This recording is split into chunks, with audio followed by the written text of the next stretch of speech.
जब प्रोग्राम शुरू करते हैं तो मेरी भी होती है या कभी होता है ऐसे मौसम का भी थोड़ा फर्क होता है। उम्र तो मैं आपसे पता नहीं कितनी बड़ी हूँ। हाँ, अगर उम्र की बात होती तो पता नहीं आप तो बोल भी ना पा रहे होते।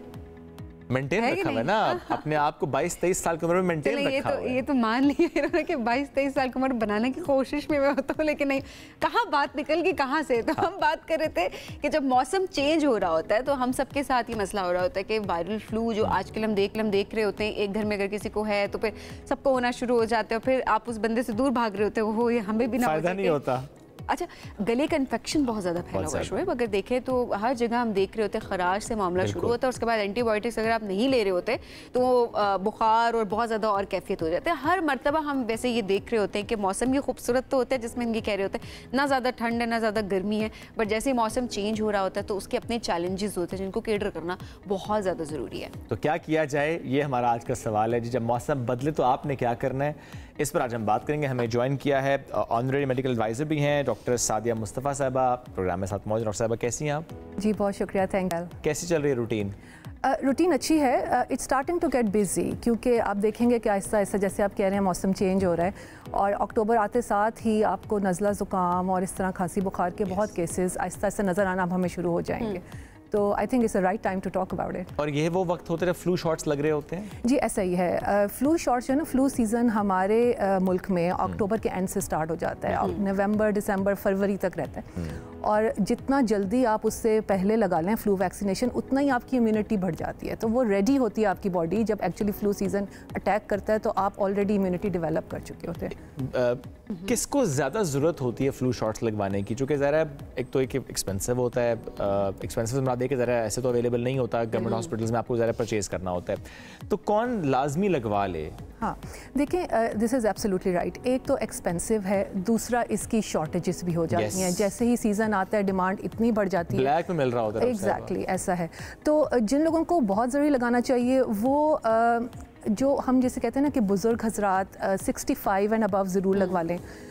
जो लोग जिनको पहले से बीमारियां हैं, जो उनको जैसे पहले से फॉर एग्जांपल आपको एस्मा है, आपको लंग की इश्यूज़ हैं, हार्ट डिजीज़ है, आपको ब्लड प्रेशर, डायबिटीज़, पहले ही आपकी इम्यूनिटी लो है और उसके बाद आपकी बॉडी एक फ्लू का अटैक नहीं सहार सकती, तो इसलिए बेहतर है कि आप पहले से उसके बचाव के लिए फ्लू वैक्सीनेशन लगा लें। इसी तरह छोटे बच्चे, क्योंकि उनकी भी इम्यूनिटी लो होती है, उनकी इम्यूनिटी अभी इतनी बनी नहीं होती, तो बच्चों के लिए अंडर 5 के लिए और प्रेग्नेंट ख़वातीन उनके लिए बहुत ज़रूरी है। तो ये तो हमने बताया ओल्डर एडल्ट्स और बच्चे, लेकिन उसके अलावा अगर आप दरमियान की एज रेंज में भी हैं लेकिन आपकी सेहत के साथ और हेल्थ इश्यूज़ हैं, जैसे मैंने बताया एस्मा वगैरह, तो यंग लोगों को भी लगवानी चाहिए, जस्ट टू प्रोटेक्ट योरसेल्फ, कि अपने आप को बचा लें। और तकलीफ क्यों आपसे हैं जब आपके पास एक ऑप्शन है और आप उसको ऑप्ट कर सकते हैं। डॉक्टर साहब क्या किया जाए ऐसे मौसम में, क्योंकि ठीक है फ्लू शॉट्स की तरफ हर शख्स नहीं जा रहा होता, लोग डरते भी हैं, अवेयरनेस भी नहीं एक तरह से, और अवेलेबिलिटी का भी ऑब्वियसली एक इशू ज़रूर होता है। वो लोग क्या करें जिनको गला ख़राब होना शुरू हो जाता है, फ्लू होना शुरू हो जाता है, एलर्जीज़ हम देख रहे होते हैं बहुत ज़्यादा ट्रिगर कर जाती हैं इस मौसम में, प्रिकॉशंस क्या हैं जो पहले से लेना शुरू करते हैं? बिल्कुल, देखें एम ये होना चाहिए कि हम उस पॉइंट तक ना पहुँचें कि जहाँ हम ऐसी वायरल इलनेस कैच कर लें। उसके लिए सबसे इम्पॉर्टेंट है कि आप अपनी क़ुव्वत मुदाफ़ियत को बिल्ड करें, अपनी इम्यूनिटी को स्ट्रॉन्ग करें। उसके लिए डिफरेंट तरीके हैं। सबसे इम्पॉर्टेंट है आप अपनी डाइट का ख्याल रखें। डाइट में विटामिन सी, विटामिन डी, अब जैसे आगे विंटर्स आ रहे हैं, जो हम कहते हैं ना कलरफुल वेजिटेबल्स, या ऑरेंजेस का सीज़न आ रहा है, आप ऑरेंज जूस पिएँ, टमाटर, spinach, this will improve your vitamin C. फिर विटामिन डी, सनलाइट वैसे ही सर्दियों में कम हो जाती है और उसके बाद उसके एक्सपोजर की वजह, लेस एक्सपोजर की वजह से भी आप पिक करते हैं, तो सप्लीमेंट्स विटामिन डी के लें। पानी ज़्यादा पिएँ, बिकॉज पानी will help flush all the toxins. आपके अंदर ये जो सारा वो टाइम के साथ मवाद जमा होता है, वो पानी उसको फ्लश आउट करता है। दूसरी इंपॉर्टेंट चीज़ है अपनी इम्यूनिटी स्ट्रॉन्ग करने के लिए कि आप अपनी स्लीप का ध्यान रखें। यानी आप अगर 7 से 9 घंटे की गुड स्लीप होगी तो आपकी बॉडी में जो ब्रेक डाउन हो रहा होता है वो रिपेयर होता है। तो ये सारी चीज़ें और स्ट्रेस को मैनेज करें। तो एक तो अपनी इम्यूनिटी स्ट्रॉन्ग करें, दूसरा जस्ट जर्नल प्रिकॉशंस, आपको अगर ओवर क्राउडेड स्पेसेस में अवॉइड करें, मास्क पहने, बच्चे हमारे ये करते हैं कि जहाँ होता है हाथ लगाते हैं सरफेसेस को, फिर अपने फेस को हाथ लगाया, आंखों को हाथ लगाया। तो ये थोड़ा सा बच्चों को भी हम थोड़ी तरबियत दें, कोविड वाली प्रिकॉशंस बिल्कुल एग्जैक्टली। हाँ, कोविड ने सिखाया नहीं है बहुत हमें वैसे। देखिए कोविड जब आप उस थिक ऑफ इट में होते हैं ना, तो हम हर कोई फॉलो कर रहा होता है, लेकिन जब वो हाँ एग्जैक्टली, लेकिन वायरसेस जो होते हैं ना, respiratory viruses, they all behave the same. तो अगर आपकी सर्फेसेस गंदी हैं, आप वो टच कर रहे हैं, वो वायरस वहाँ मौजूद है, आपने हाथ लगाया, it goes in your body. तो बेहतर है कि आप अपने बच्चों को hand washing is single most important thing. 20 seconds of good hand washing technique will kill most germs, viruses, bacteria. और फिर hand sanitiser of course covid time से हमें याद है। तो इस तरह की चीज़ें। अच्छा, जो दूसरी चीज़ें हम भूल जाते हैं, जैसे हैंडल्स हैं, डोर नॉब्स हैं, इस तरह की। बच्चे जाते हैं, हम बाज़ारों में जाते हैं, मॉल्स में जाते हैं, सीढ़ियाँ उतर रहे हैं रेलिंग्स के साथ साथ, मैं अपने हॉस्पिटल्स में हर जगह टच कर रहे होते हैं। एग्जैक्टली। तो ये छोटी छोटी चीज़ें। तो एजुकेशन, अवेयरनेस, तो अपनी इम्यूनिटी बिल्ड करें, वायरस को अवॉइड करें इन टेक्निक से, और उसके बाद ऑफ कोर्स वैक्सीनेशन लगाएं। स्पेशली वल्नरेबल ग्रुप के लोग जो है वो वैक्सीनेशन ज़रूर लगाएं। So we will not be in a situation कि हम जो है वो वायरस कैच करेंगे।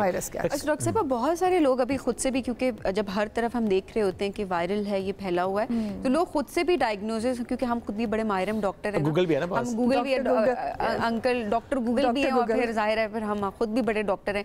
तो लोग ये कह रहे हैं अच्छा ये कोविड का ही एक वेरिएंट है जो कि हमें अटैक कर रहा है। और कुछ ऐसे केसेस आप लोगों के पास भी आ रहे हैं कि वाकई ये जो फ्लू हो रहा है, गला खराब, बुखार हल्का, या ये जो कैफियत है, ये वाकई कोविड का भी एक वेरिएंट है? हाँ, देखिए ये जो रेस्पिरेटरी वायरसेस होते हैं ना, जो आपके लंग्स को इफेक्ट करते हैं या अपर रेस्पिरेटरी को, ये मोर और लेस सेम बिहेव करते हैं। ये चाहे वो फ्लू का वायरस है, इन्फ्लुएंजा वायरस है, या कोविड वायरस है, they mostly behave the same way. आपको सिम्टम्स में, it's a very academic discussion अभी कि ये कोविड है या इन्फ्लुएंजा वायरस है, सिम्टम वही है, बुखार है, जुकाम है, हेडेक है। तो Covid is still in the community. Covid ऐसा नहीं है कि अब भी केसेस सामने आ रहे होते हैं कोविड, लेकिन अब उसकी जो वो एक इम्पोर्टेंस है वो थोड़ी इसलिए कम हो गई। सीख गए ना कोविड के साथ रहना, और कोविड के साथ जी रहे हैं। अनफॉर्चुनेट है, लेकिन क्या मजबूरी है। कोरोना पाकिस्तान में रुस्वा हो गया है, इतना सीरियस ही नहीं लिया गया बेचारे वायरस को। कोविड को सारी दुनिया में अब इजी ले रहे हैं, लेकिन इसका मतलब ये नहीं है कि ये सीरियस नहीं हो। सीरियस है, it could be serious for vulnerable groups as well. The problem with covid is कि it keeps on changing. I was about to ask कि नॉट जस्ट कोविड यानी कोरोना वायरस, अदरवाइज जिन viruses की हम बात करें, आहिस्ता आहिस्ता क्योंकि म्यूटेंट वायरस आ रहा होता है, तो क्या वायरस और तगड़ा होता जा रहा है? इसकी वजह से हम देखते हैं कि जितनी मर्जी एहतियात कर लें, हमें हर साल फिर वही वायरस अटैक कर रहा होता है। अच्छा देखें, एक होता है वायरस का तगड़ा होना, एक होता है कि उसी वायरस की एक डिफरेंट वेराइटी आ जाए। ठीक है, अब हर साल खासतौर पर अगर हम इन्फ्लुएंजा या फ्लू वायरस की बात करें, तो हर साल के शुरू में ही जनवरी फरवरी में WHO एक एडवाइजरी दे देता है कि इस साल फ्लू का कौन सा स्ट्रेन जो है वो ज़्यादा प्रेवलेंट होगा। तो फ्लू शॉट्स उसके अकॉर्डिंगली आते हैं? जी बिल्कुल। सो जैसे पिछले कुछ सालों से, और एक H1N1 स्वाइन फ्लू की भी बहुत ज़्यादा वो चली थी, तो that is one of the variants.